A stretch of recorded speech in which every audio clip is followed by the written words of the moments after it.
ہمارے اساتذہ ہمیں 2-3 الفاظ کے معانی سکھاتے ہیں. کسی چیز کے نفس ادراک کو علم کہتے ہیں، لیکن کسی چیز کے ادراک کے پیچھے جو علت کار فرما ہوتی ہے، جب ہم اس علت کو سمجھتے ہیں اس کو فقہ کہتے ہیں. اور جب ہمیں کسی چیز کا نفس ادراک بھی ہو جائے اور اس کے پیچھے جو علت ہے اس کا ادراک بھی ہو جائے تو پھر اس علم کو پبلک کے سامنے رکھنا، اس کا بیان کرنا، جب آپ اس کے موقع معان کو پہچان لیتے ہیں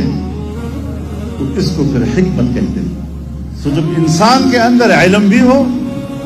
انسان کے اندر فقہ بھی ہو اور انسان کے اندر حکمت بھی ہو، تو جس میں یہ 3 چیزیں جمع ہو جاتی ہیں پھر اس کو عالم ربانی